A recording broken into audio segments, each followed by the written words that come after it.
Good morning and welcome back to the Return Homestead. My name is Mike and my wife Marty and I homestead 50 acres in southeastern Kentucky. Today we're getting really excited here in the master suite. We are laying the tile in the shower.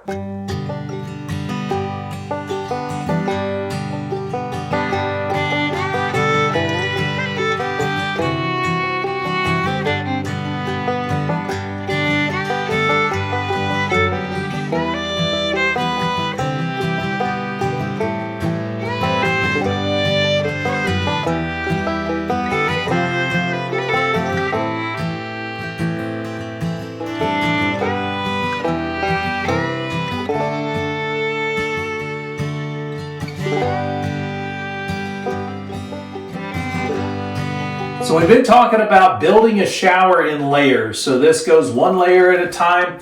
You try to make each layer as watertight as possible. You want to try to keep all the water moving toward the drain at all times.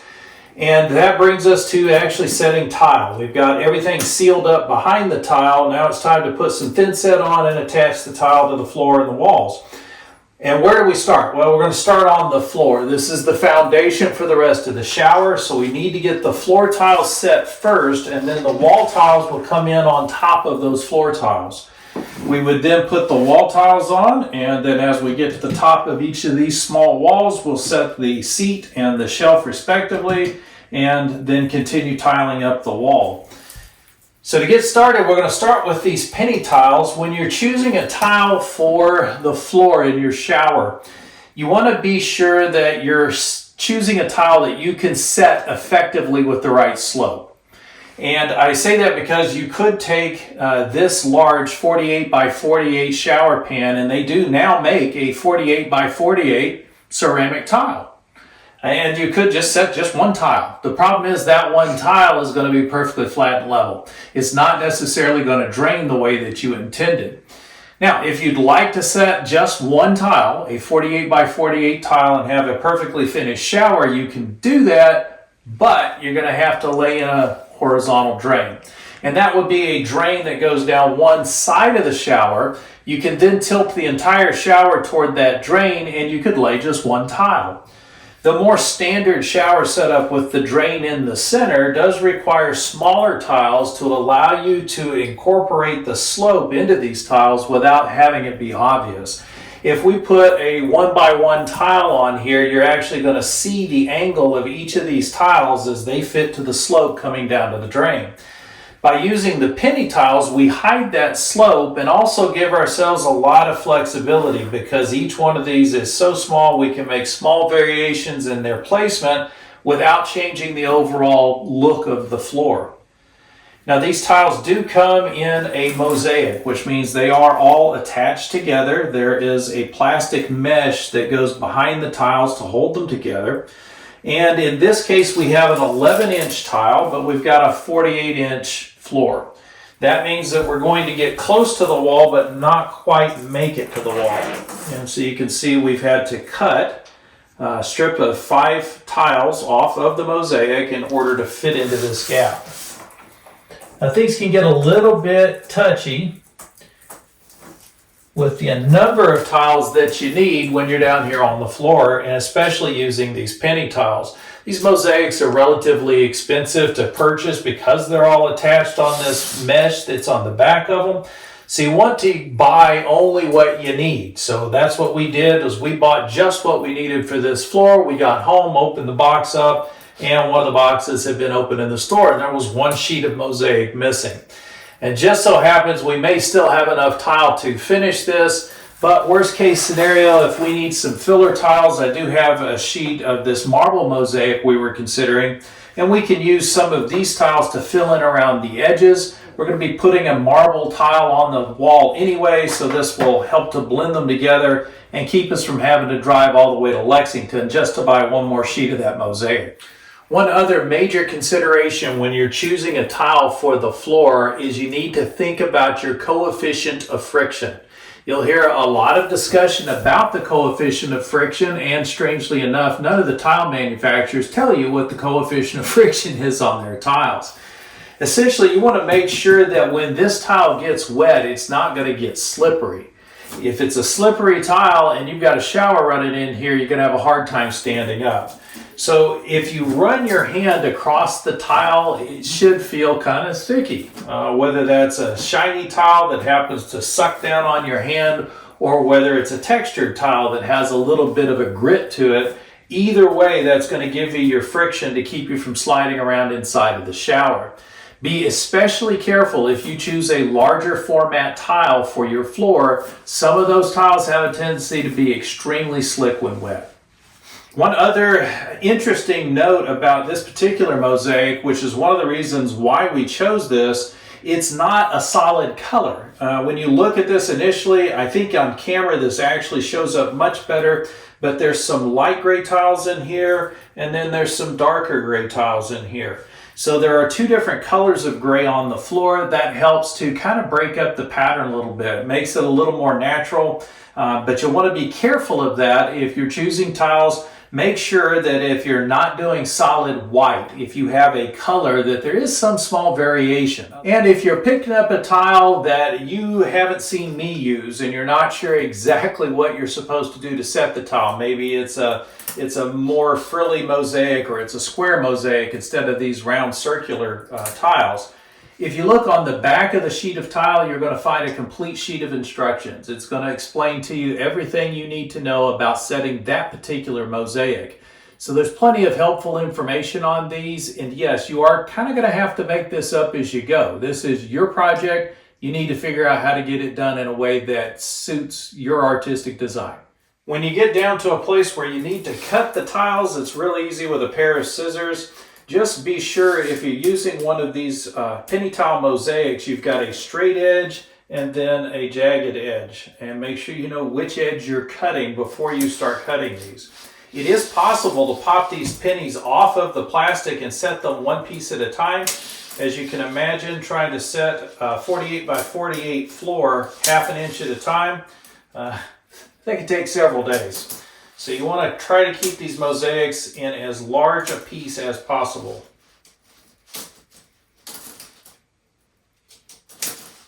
And step one is just to do a dry fit of the entire floor. So we want to make sure we had everything fitted on here. We've also taken advantage of the fact that we had some of this marble penny tile. So we're going to break it up and create kind of a pattern here in the corner. Just to kind of break up the gray that's on the floor, give us a little more interest on the floor. And now that we've got all of this fitted, we know where everything's going to go. You can see our marble wall tile and what that's going to look like on top of this flooring. So we got a nice look going here. It's time to mix up some thin set and start setting this tile. So we got all the tile picked up. I've mixed up some thin set. We've got a really good thin set here. It's nice and heavy. It sticks well on my finger. It's probably going to stick well on the floor. So we are ready to start spreading some mud here. I'm going to start here in this back corner. We'll start laying the tile there because I've got a good square wall to work off of. That's the other advantage of using the pre-sloped pan. Is you get a nice square pan to work with. If you don't have a square pan, let's say maybe you set your own and this is your first time setting a pan, you use deck mud and it's not quite square, which is almost certainly going to happen the first time you do this. You might want to set a laser to get you a good straight line to set your tiles off of.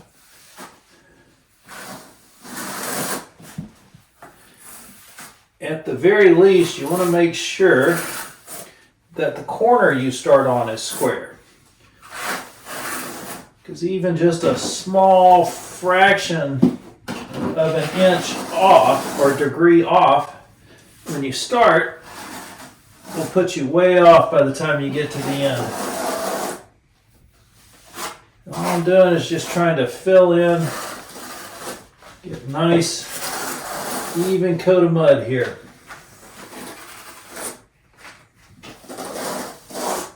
One of the things to pay particular attention to when you're setting penny tile is the space in between the tiles. You don't want this thin set to come up in great big lumps in between the tiles, because you're going to you don't want the thin set to squeeze up between the tiles, because we want to fill that space with grout. And if we have thin set in there, we can't get the grout in. So you want to be careful to make sure you get a nice even coat of thin set so that you get a good bonding with the pan, but you don't want to have too much mud because you don't want it to squeeze up. That's looking pretty good.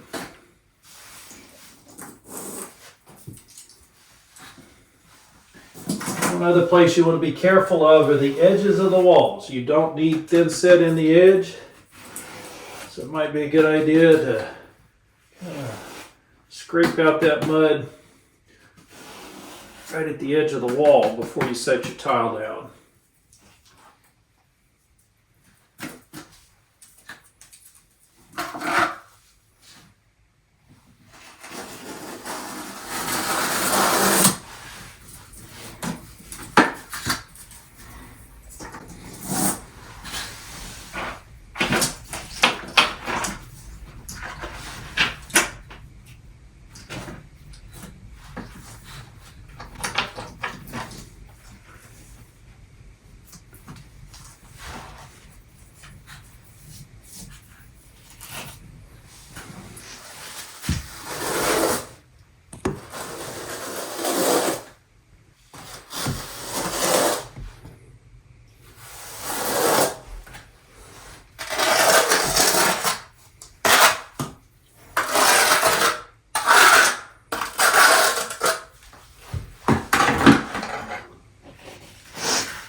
Yes, I should have paid attention to the fact that I used a bonding flange, something that's new to me. I have no idea how to set the tile around this, and I didn't study it out beforehand.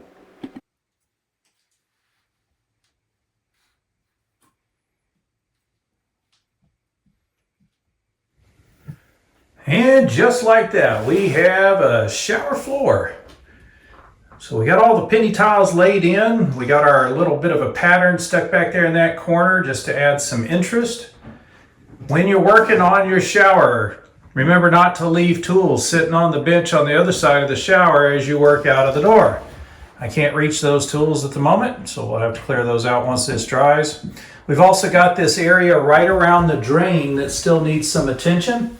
But it's too hard to set those tiles with all this loose thin set around it. So we'll wait until this sets up, and then I'll set those tiles around the drain while I'm doing the wall tiles. Laying penny tiles, not my favorite thing to do. I don't enjoy laying those things. You'd think that they would line up very nicely. The sheets are all exactly the same size. The little tiles are exactly the same size, but they just don't line up perfectly. And any small twist in the overall mosaic is going to create a large twist by the time you get to the front of the door. And so by the time we got to the door, we're a little off track, just a little bit crooked. They're penny tiles, you won't notice. They're all round, so the bit of crookedness just kind of disappears in that roundness. Well, next is going to be the wall tiles. We do appreciate you joining us on the Return Homestead today. If you haven't subscribed to the channel yet, please take a moment to go in there and do that. If you have the window open, hit that thumbs up button. That lets the algorithm know you enjoyed the video and they're shared out with more people. We'll see you next time.